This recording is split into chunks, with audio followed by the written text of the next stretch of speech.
Una cosita más.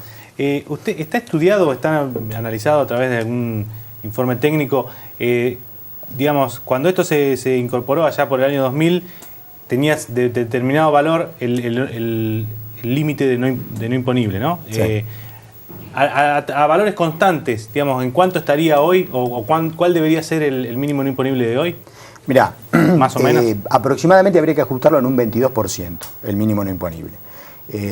Eso de alguna manera... Que acompañándose... Claro, eso de alguna manera... La inflación que hubo en este tiempo. Claro. Estamos hablando de todas maneras desde el 2008 esta parte, 2009, ¿no? ¿Cuándo fue la última? No, el año pasado se actualizó. El año pasado se actualizó. El 2009 no. El único año que no se actualizó fue el 2009 y lo que va de 2012. Donde claramente estaba planteado que se iba a actualizar. El 22% hay... Con eso entonces estaríamos bien. Sí, con eso estaríamos manteniendo la situación.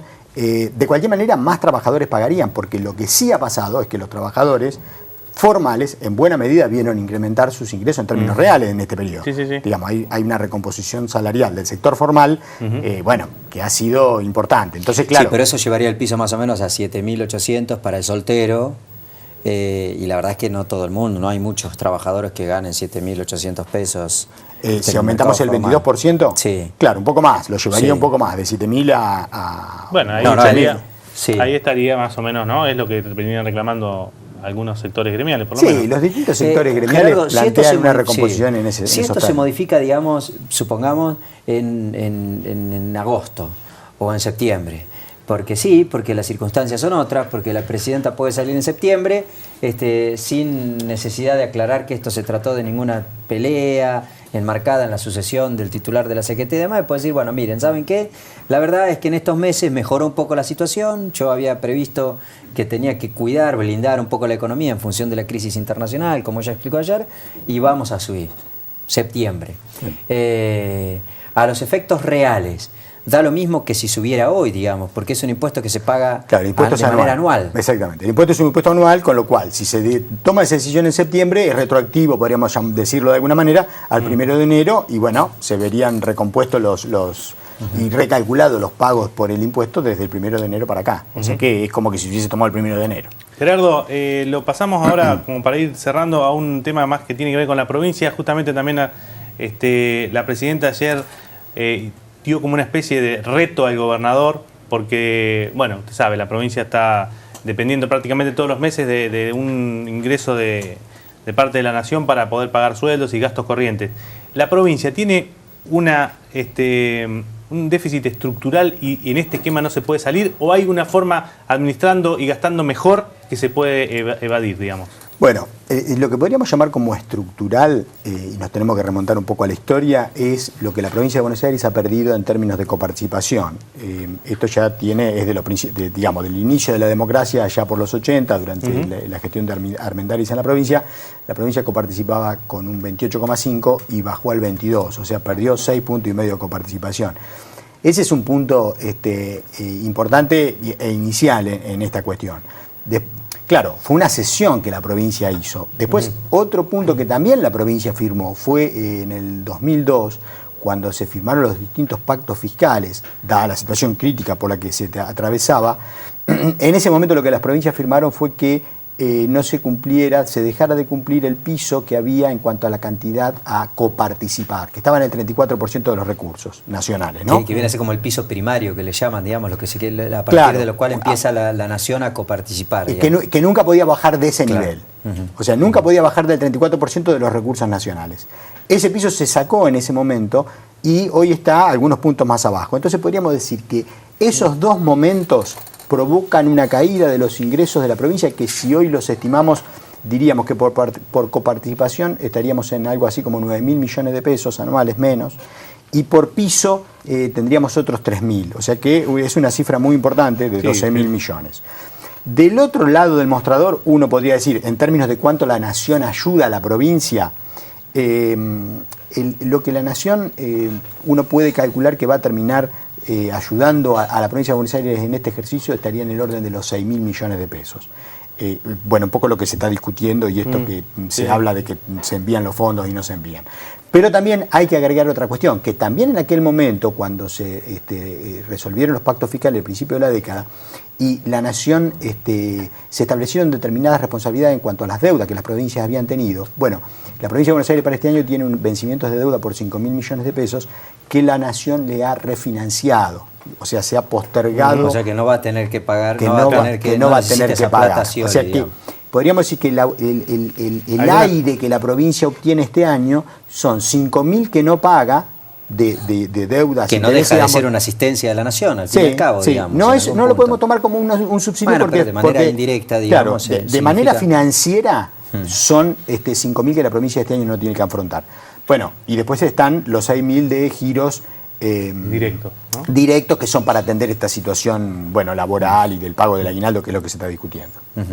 Y existe, por ejemplo, la posibilidad de avanzar yo no sé si es posible o no, si requiere de algún acuerdo político o no, en mejorar algún otro tipo de ayuda financiera del gobierno nacional, como en su momento funcionó, por ejemplo, el famoso fondo del conurbano. Bueno, ese ejemplo que vos das es muy oportuno, porque justamente el inicio del fondo del conurbano fue de alguna manera paliar aquellos 6 puntos, si bien no alcanzó a los 6 puntos y medio, fue una manera de paliar esa situación. Pero claro, avanzada la década del 90, ya sobre fines de la década del 90, a ese fondo se le puso un tope, se mantuvo en los 650 millones de pesos anuales, que claro, obviamente que era el 10% del cálculo del recurso de ganancia original, ¿no? Claro, a partir de ahí eso se fue deteriorando en términos reales, o sea, hoy es muy poco significativo. Pero bueno, está clarísimo que hay una dificultad de volver a discutir la coparticipación en la Argentina. No. Está en la Constitución del 94, han pasado un montón de años desde ese momento para acá. Y nunca se agregó. Y nunca se ha modificado. Queda claro que es una cuestión pendiente, Gerardo, que hay que resolver. Técnicamente, modificar la coparticipación necesariamente implica, como dice el discurso oficial, y uno no tiene por qué no creerle, sobre todo porque no tiene precisiones en ese sentido, técnicamente significa que otros distritos resignen parte de los recursos o se puede elevar la coparticipación primaria, digamos. Alguien tiene que resignar. O las otras provincias, o la nación, o una conjunción. Claro. Esto que ustedes me marcan de lo de ganancia ha beneficiado a provincias como Córdoba y Santa Fe, que terminan hoy recibiendo más que la provincia de Buenos Aires, que los 650 de la provincia de Buenos Aires.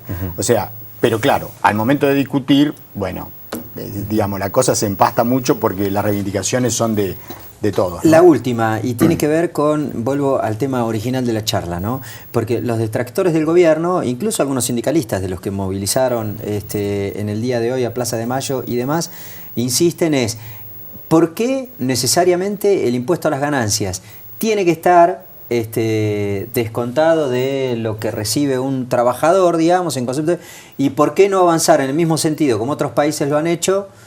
Por ejemplo, con la renta financiera, por ejemplo, con los jueces, para que se termine esta mentira de que parece que la única manera de garantizar la independencia de la justicia es con la intangibilidad de los sueldos de los jueces. Creo, en todo caso, que debe ser bastante poco comparado la renta financiera con lo que significa de ingresos y demás. Pero digo, esto que es una decisión política, digamos, básicamente.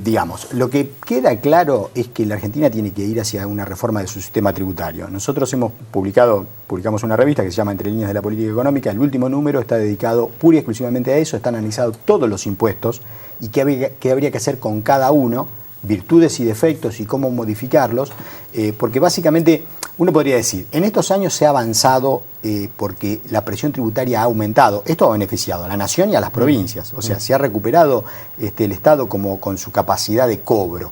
Ahora, hay que mejorar el sistema tributario básicamente en dos aspectos. En el aspecto de la equidad, por esto que decía al principio de la regresividad del sistema, y también buscar las formas en que el sistema tributario se adapte a que sea más pro producción.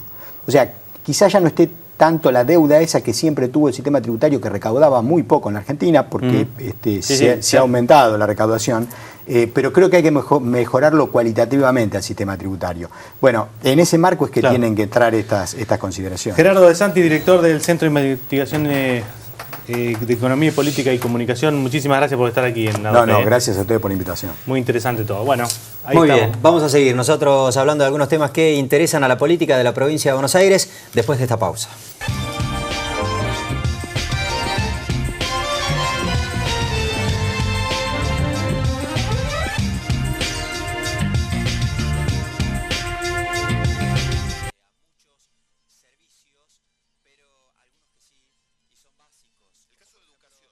Bueno, el caso de educación es un caso emblemático porque